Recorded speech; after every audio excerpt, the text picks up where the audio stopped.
you've watched the previous video or two, you may have noticed that these conversations start with a question, and they're conversations, so they go in whatever direction that we end up going. So that's all we're intending to do with this, is start a conversation, and maybe you can join in. Again, we'll send an email address at the end of all this for you to give us your feedback. So today's question is a follow-up of the last video. If we're going to do some sort of orientation prior to help increase the value of what we're doing, what topics are we covering in the degrees in Blue Lodge that would necessitate something in an orientation? What should that orientation cover to help with what we're doing in the degrees? I remember when my brother Willie expressed an interest in belonging to the Blue Lodge, and we were filling out the petition. And we got to the one question that says, do you have a belief in a supreme being? And Willie says, no, I don't. I'm agnostic. And I didn't challenge him on the definition of agnostic versus atheist. And I haven't had that conversation yet. I'm looking for the right opening because I believe there's a lot of value that he can get from this. So it's a delicate issue, religion and politics. It's a delicate issue that it would be interesting for us to contemplate. How should we prepare the individual for that? Because when I gave Radu Dangle his first degree, I asked him, in whom do you put your trust? And he said, Mother Earth. And with his Romanian accent, I didn't understand what he said. So I said, well, in whom do you put your spiritual trust? Mother Earth. I wasn't prepared for that. But I followed that by saying, well, your trust being in God, your faith is well founded. Anyway, I don't know how you prepare somebody for that. I've heard how people have told the candidate, you will be asked, and whom do you put your trust? And the answer is, by the way, is God. And I think that's reaching out a little too far. It always says, how are you believe her to be? And then yeah, that's a good point. But it is good to, when you're meeting with a candidate, to feel them out and make sure that they do have some sort of spirituality, whether it's, organized religion or if it's something that they've just come up with on their own. We don't judge that, but we do want them to know. We do want to know that they have something as a basis, some moral compass or something. Yeah. So in my mind, that's to help with the execution of the degree, so that your deacon or master doesn't get thrown off with an answer they didn't expect. But on some level, the ritual is old, the language is difficult, the topics can be pretty heady.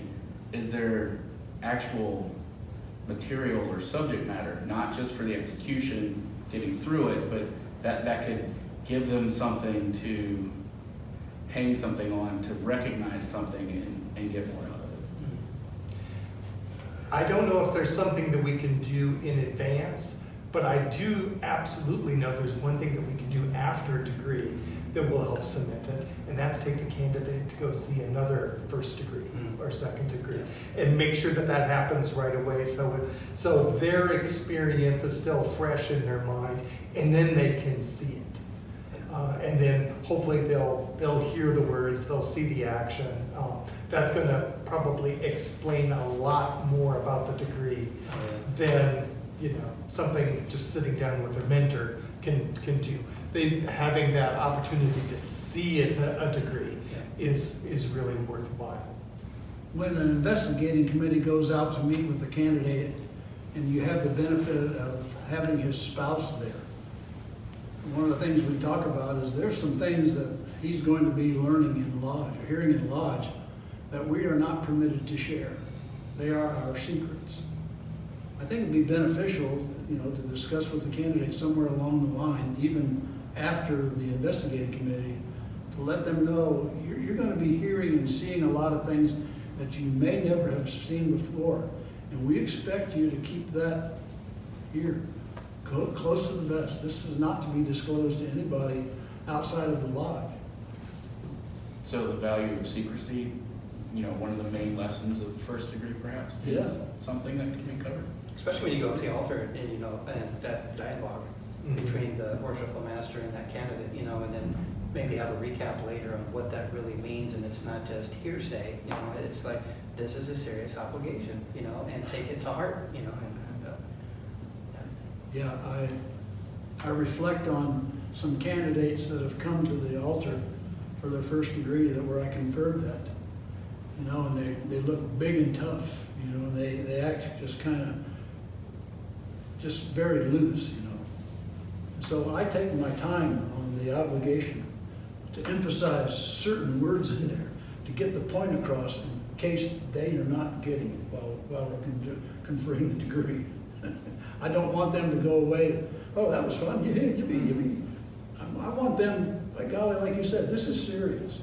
And I want to be serious about it when I'm up there, but I don't want to be mean. I want to be able to distinguish between, this is very important, it's secret. That brings it back to Jason's point, as a guide, to see it after the fact, because I guess it's a story. To see the story rather than to hear it is something completely different than having somebody tell you, hey, do you remember much about this? It's like, no, I don't. I've just heard, but I really didn't know what was going on. And it gives you kind of a segue to say, this is what you're seeing now. This is the point. This is the purpose. This is why they're doing this now and going through this without being too vague. I think there's a lot to be said there. Several of the things you guys have brought up are relevant to first degree. Is there something special that needs to happen between, say, a first and a second, or a second and third? There are different points to the different degrees. How could we facilitate the transition between having already had a degree or two and being more receptive for the next one? Well, with the pamphlet, how do you guys feel the pamphlet in between the first, second, and then after the third, the follow-up questionnaire that you sit down? Do you guys feel that really kind of answers that question? Or No.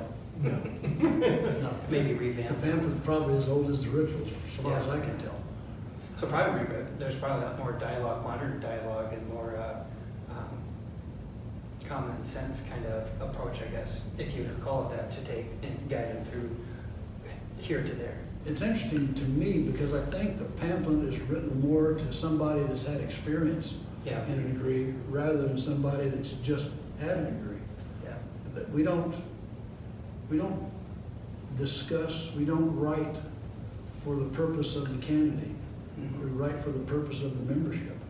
Remember, we used to have that proving up where you'd have to, and we've kind of eliminated that now, where I think a lot of that, maybe there's some dilution in that, maybe, in a sense. Or... One thing I guess I would like to stress is that we treat, the three degrees in Blue Lodge as sort of an integral whole. Yeah. Actually, they're three totally different events.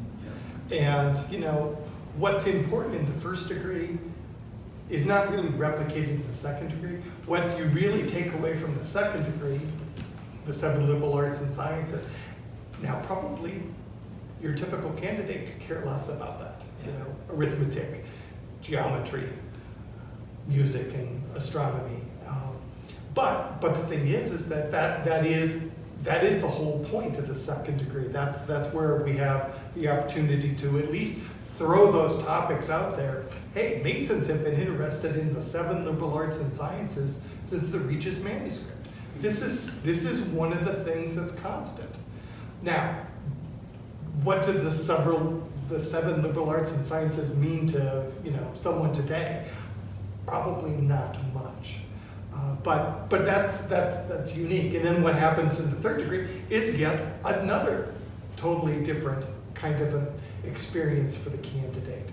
So probably what's necessary is between the second and third degree, some discussion needs to be had with the candidate. But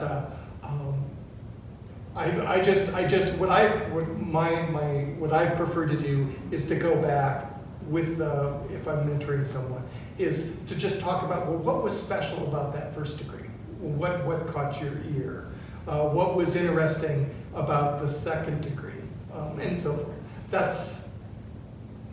And then start that dialogue with the candidate one-on-one. I'm not really sure that I can, write that down into a pamphlet or a paper that is gonna be as effective as just a conversation between.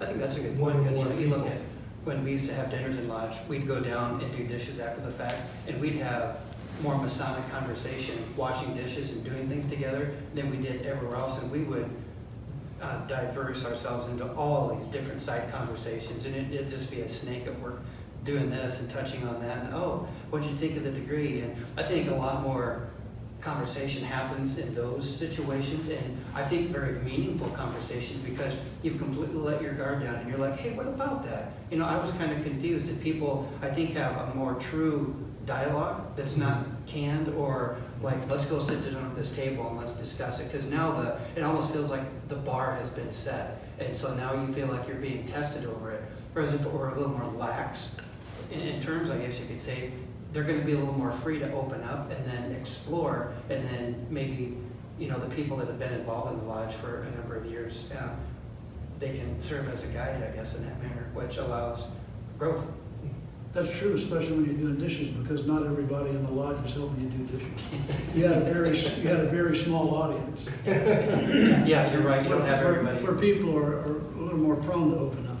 Well, that goes back to the point earlier about between the degrees and kind of making a segue, in between that, if they come and you have events and you allow them to kind of talk loosely like that, I think you can start to open up the candidate a little more, and you get to see the inside of their head a little bit, and where they're coming from and where they want to go, and then you can kind of tailor that a little more. It's like, hey, we need to talk with him a little more about that, because he has a lot of questions and he's really open, to that. And maybe he'd be a great person for the Scottish Rite, because his mind is very much aligned with a certain exploration. So, you've highlighted a couple of things that could help with the progression to the degrees in the Blue Lodge. How about for next time we maybe consider what do we need to cover with the person that thinks they're ready for the next step? Thinking of what our degrees cover in Scottish Rite. The next step from Blue Lodge to the Scottish Rite. Oh yeah, that'd be well meant. Cool.